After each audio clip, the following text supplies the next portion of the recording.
Hello everyone, welcome to Angelasavalon's YouTube channel. I'm Angela. Subscribe, hit the like button, and do leave your feedback at the end of the video.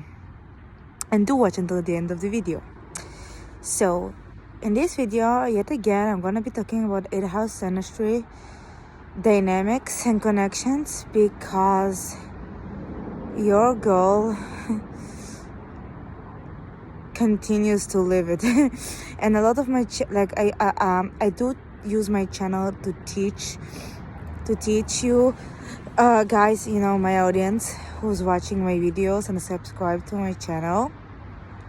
However, I also do use my channel as a form of self-expression. I do have my moon in the 5th house of self-expression and creative expression. And so, yeah, I do use my channel for that as well. And what inspired me to make this video, what inspired me to make this video and continue to talk about the 8th house synastry, it's because I'm, that's the dynamic that is most, that's the placements that I feel most passionate about at the moment, and feel the need to make a video, feel called to make a video about. It's also the most viewed videos on my channel are 8th house synastry as well. So that's another reason, because I know people want more of these videos. Like I keep subscribing. Some subscribers keep they keep telling me in the comments to keep making those 8th house synastry videos. So that's another reason. And like I said, I'm feeling very passionate about it, and my channel is also a form of self-expression for me, not just a form of teaching, So let's get to it. So with all that being said, 8th house dynamics and connections. And of course, like I always say in my videos,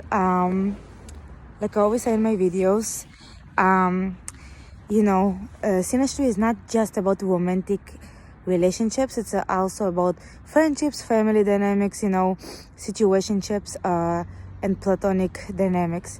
I will speak to this video. In this video specifically, I will elaborate more on the relationship part of the 8th house synastry, where sexual dynamics are involved. But I just want to, and even with that being said, it's not just relationships, it's also like situationships, because a lot of this 8th house synastry, there are situationships for a lot of people, including myself, they're not even relationships, they're situationships, which are very powerful, because of course the 8th house is nothing but, it's nothing if not powerful. So yeah. So let's get to it. Okay, so with all that being said, let's jump right in. So the 8th house synastry dynamics, connections, relationships, situationships. Okay, so when it comes to and of course I'm talking about the personal planets, right? I'm not talking about generational planets. I'm talking about the personal planets in the 8th house in synastry. So when it comes to, I want to say, even though even though it doesn't matter which planet it is in the 8th house, when I say it doesn't matter, it matters. But if you're ever to question, what's more powerful, Sun in the 8th house, Moon in the 8th house, Venus in the 8th house, they're all powerful. I feel like they're all powerful. They all have the same amount of power. However, the way they manifest is different. But I gotta say, there's really only one personal planet that is gonna be the most powerful when it's not only in general, but especially when it comes into the 8th house in synastry. Also natal chart, but this is synastry, so. And that planet is Mars. Okay, so when someone's for example, if someone's Mars comes into your 8th house, it can be very, very difficult because Mars is such an aggressive, fiery planet. It's the planet of war and conflict and aggression and violence. And when it comes to when someone's Mars comes into your 8th house, what can happen? Let's say this is a heterosexual relationship, because, okay, like I said, I'm feeling, I have a certain specific situationship that inspired me to make this video, so I'm gonna use my own, real life example for that. Let's say there's a heterosexual dynamic, right? So I'll use myself as an example. There's this, and I mentioned them in my 8th house videos, in my recent 8th house videos, Mars in the 8th house synastry videos, before. So there's this Asian guy at my workplace, at my current workplace. This young Asian guy, is 5 years younger than me. He's 21. He is American, but he's just is Asian, right? So he's this young Asian man. That we work together. We work at the same place together, and that's where we met. And his Mars is in my 8th house. And I gotta say, when this happens, it's almost like you have to, at least if you're evolved and you have a life experience like me, it's almost like you have to remind yourself.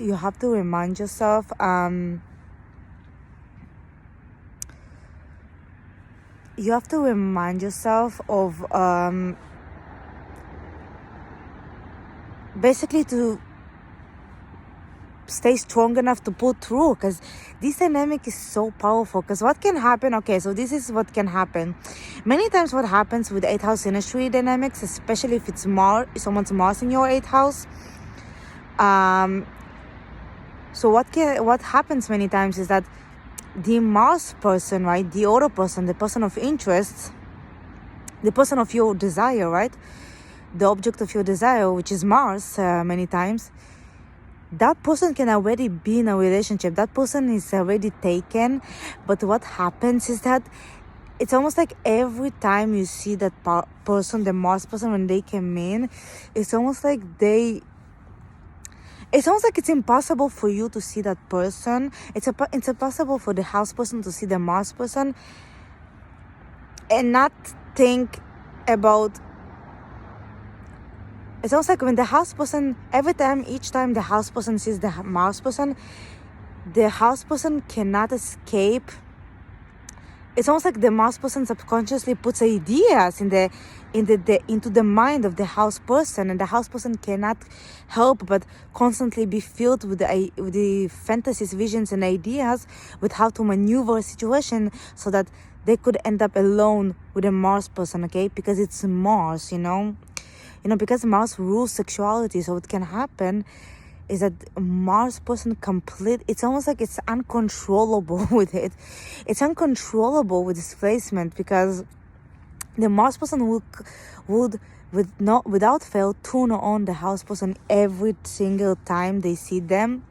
And it can get almost uncomfortable, because the house person is like, no, this person is taken, I'm alright, I'm on my own way, I'm my own loving evolved self, let's move on. But it's almost like the Mars person is like fire, it's that sexual fire that comes in. It's almost like what happens is that the Mars person becomes like this sort of a god, this sex god, the sexy god for the house person. It's like the Mars person looks exactly like the type of the house person. Even if they're not the type, they immediately became the type of the house person. In my case, this Asian young man is my type, and he's just, it's like it's impossible for me to, like, even though I am, of course, like, I am, luckily I am evolved, so I am keeping it together, right? But the thing is, still, that sexual, the that sexual power of Mars, first Mars coming to my 8th house is very much there. And the energy, the aura, that sexual aura and energy is very much there. And there could also be sexual tension with this placement. And there is sexual tension between me and him. However, it's very subtle and unspoken of, but it's pretty obvious for the two of us that we both feel it. Of course I cannot read his mind, but I can pretty much tell that many times when he was working with me, or he was alone with me in the area of her workplace, we both definitely felt it, but we just never mentioned it, of course. I want to say for obvious reasons, multiple ones, like even, that have to do with this synastry and that don't have to do with this synastry. But what I'm trying to say is that with Mars in the 8th house, it would be very unspoken, subtle, but powerful. Yet it will be very powerful. It's like it doesn't feel subtle, but it is on paper. From looking from the outside, it is subtle. You know what I mean? If you experience it, you probably know what I mean. If you experienced this synastry dynamic. Yeah. And I'm talking about Mars specifically because I'm also, I made this video to rant. Like I said, this channel is a form of self-expression for me, and a place for me to rant. I want to say. To rent, rather. But yeah. So, yeah, and when it comes to, planets like, when it comes to planets like the moon in the 8th house, which is also can be very powerful. However, in my experience, I can assure that it's not nearly as powerful as Mars in the 8th house, but it is still very powerful. So actually, this Asian young man that works with me is actually, he sort of became my manager, but we have like multiple managers in this place we work at, and my other manager, his manager as well, he has his moon in my 8th house, and let me tell you, I'm not going to lie, I'm crushing on him too. So here's the thing, I'm crushing on my boss that has his moon in my 8th house. However, I'm crushing way on the Asian guy that has his Mars in my 8th house. And I'm pretty sure that it's because Mars is much powerful than the moon. And they're both, and I'm pretty sure that it's because they're both also in my 8th house, right? Both the Mars person and the moon person are in my 8th house. Both of these planets both of these two guys are in my 8th house. That's what I mean. And so it can, and so it's, it is interesting because there is definitely a difference, obviously. I would say that, of course, because the moon is a feminine, delicate planet, it's much more subtle than the Mars. That's why the Mars is more powerful. That's why I'm attracted more to the Mars person, to the guy that has his Mars in my 8th house, more than I'm attracted to the guy that has his moon in my 8th house, because Mars is more powerful because it's the fiery planet, it's a fiery dominant planet. It's not as delicate and fragile as the moon, and it's also the planet that rules sexuality and sexual attraction. So yeah, so but the moon is, I would say that the moon, being the delicate moon, being the delicate planet here, the planet of our mind and our subconscious mind, it is, I do. So what can happen with the moon in the 8th house is that the moon person can subconsciously, or even can subconsciously trigger the old wounds and traumas of the house person. Or sometimes it can be like the moon person. Sometimes it can be that the moon person triggers it can be even like unintentionally, subconsciously. Like I said, the moon person can just subconsciously trigger, the itch, on these like old wounds that the house person needs to heal for. Maybe it's their flaws, maybe it's for someone like me, that Virgo falls in my 8th house, and it rules the folk place and it rules practicality. For me, it sometimes can be that the moon person triggers that, triggers my, I want to say, it depends on your natal chart, of course. It doesn't only depend on what sign rules your 8th house cusp, but also it depends on the rest of your natal chart. So always look at that as well. But or have a reading if you don't know astrology that well, like get a reading from someone like me. But I want to say, like, when if it's something, if it's a sign, if the sign that rules the 8th house, or your 8th house is a sign like Virgo, that was your 8th house, like mine, that was workplace practicality, it can trigger your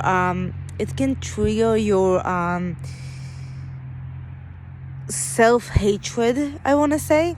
And again, depends on your natal chart, because my natal chart, I have a lot of Saturn, and I have a Capricorn stellium, and so I am very difficult on myself, and I'm definitely a workaholic, and I push myself.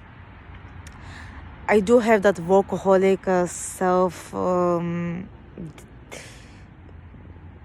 that I do definitely have that workaholic critical nature in me, in the way that I can be just very difficult with myself, and often I will also project that on others sometimes, because Saturn will do that. But and so this person is my boss, as the moon falls into my 8th house, and sometimes it really itches on those wounds of mine that I'm still healing from.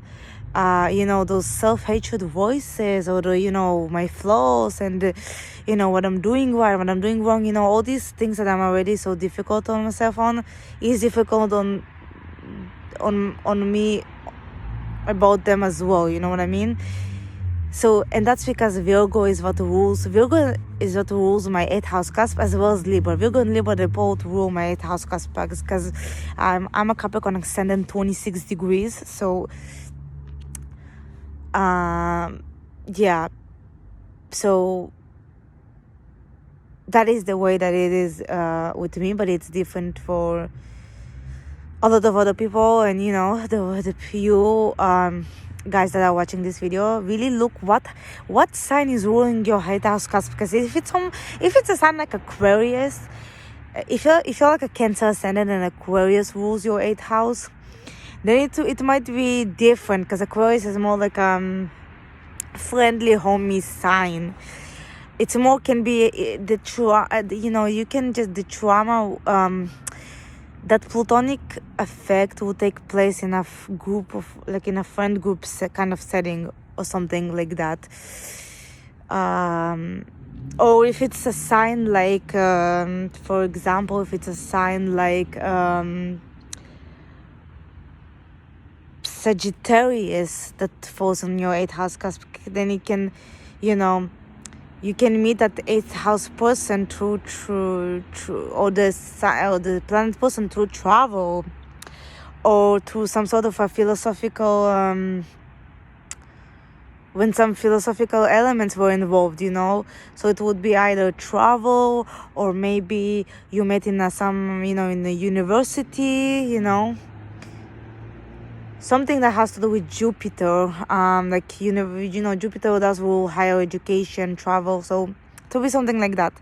Mine is Virgo and Libra. So Virgo, of course, rules the workplace, and there are two of my bosses, these two guys that I mentioned, the Moon person and the Mars person.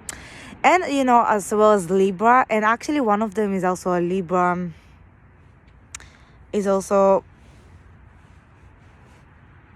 yeah, and also Libra. Yeah, it's a Libra sun sign, but it's not, it's the degrees are not falling into my 8th house.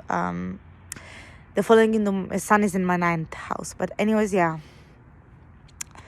but either way, Libra is also on my 8th house cusp, because my Capricorn ascendant is leaning more towards Aquarius. So a lot of Libras actually do fall in my 8th house. Just not him though. Well, yes, it's Mercury in Libra, and that's in my 8th house, so it does partially. But anyways, the Asian guy, the one that is this Mars falls into my 8th house that I mentioned previously. So with all that being said, I really did make this video mostly to vent, I'm not gonna lie. But I'm not, some of you guys I'm sure will find it helpful, because I keep getting those comments that I can tell people it helped people, it helped us, it definitely helped some people. So who knows who this video can help. So it helps me, and it helps other people, it must be the right thing to do. So yeah, and if it's I'll definitely, don't want this video to be too long, so maybe I'll make another video about synastry connections. But lastly, I will say, if it is the planet, because I did mention the sun in the 8th house in my other in my most recent video that was also about the 8th house. So I thought about this time I'll mention what I'm most passionate about, which was the moon in the 8th house and the Mars in the 8th house synastry. But even with the sun, I spoke a lot about the sun in the 8th house in synastry, and this is just a placement I'm very experienced in, as well as Mars in the 8th house, of course, as you guys can tell by my channel. These are the placements, these are the 8th house synastry that I'm the most experienced in. I just have a lot of knowledge about them. And even with the sun, being mentioned, the sun in the 8th house in synastry, it's very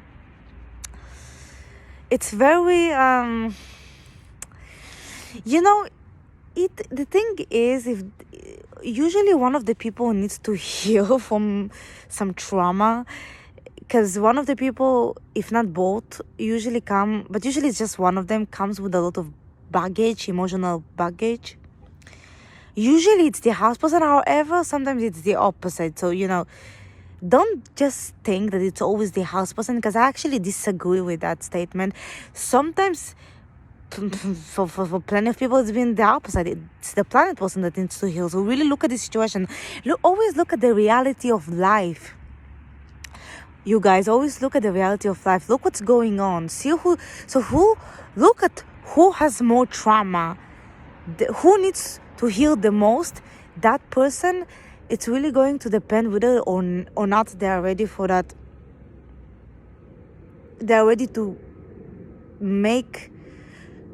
if they're ready to evolve, because I'm not going to lie, especially if it's sun in the 8th house energy, the sun person, because what usually happens is that the sun person constantly and endlessly is going to try to be the healer for the house person, and usually the house person is the one that needs to heal from the emotional baggage. But what happens is that, at least at first, in the first few years even of the connection, the house person doesn't even want to heal, they don't want to change. That stubborn, fixed scorpionic nature really takes over them. And then there's like some blockage, especially if Saturn is also there, if there's like a Venus square Saturn synastry, right? Or a Mars square Saturn in synastry, in that synastry, then it's gonna be even more difficult, because it's gonna be because usually, I'm telling you, if you have a 8th house synastry, like sun in the 8th house, someone's sun falling into your 8th house, you might also have Saturn. You will for sure have also Saturn, some difficult aspects to Saturn, because usually the sun person is like a mentor, and usually the sun person is the Saturn person with a difficult aspect to Saturn, you know what I mean? Because you might, if you have someone's sun in your 8th house, you might have like a Venus square Saturn, or a Venus or Mars opposition Saturn, and usually the Saturn person is the Sun person, being the mentor in your life that you need. But you might be so if you're the house person and you're the one that needs to heal, you might just be so stubborn to change. Because I'm talking from real life experience. The house person is usually so stubborn to change. They refuse to change, and if they do manage to keep the Sun person in their life, they might change, but it might take years, baby, years, until they're ready to make the change. So, like I said, if I'm just lucky that the Sun person is a Virgo and has a lot of Virgo in their chart, and Virgo rules my 8th house cusp. And what you gotta realize that Virgo is also self-sacrificial. Virgo would sacrifice, it's sacrificing energy. So, like I said, look at the sign that rules your 8th house cusp, because otherwise it might. I wanna say I got lucky. I should be grateful, and I am grateful. Because otherwise, I really doubt this person would come back if it wasn't Virgo energy. I made this person come back, me, the house person, I made this Sun person come back, but I'm pretty sure it's because they have a lot of Virgo in their chart and Libra in their chart. They're so sacrificing energies and compromising energies. So really look what Sun rules your 8th house cusp, and look at their individual chart as well, the planet person or the house person if you're the planet person. So with all that being said, subscribe to the channel. Please leave me a feedback. Your comments help me and other people, and give this video a thumbs up, and I'll see you in the next one. Oh, and if you do feel generous and you like my channel, you like this video, you like any of my other content, please shoot me a donation. I have links down below. Just use one of the links to shoot me a donation, if you're feeling generous, and I will really appreciate it, and I'll see you in the next one.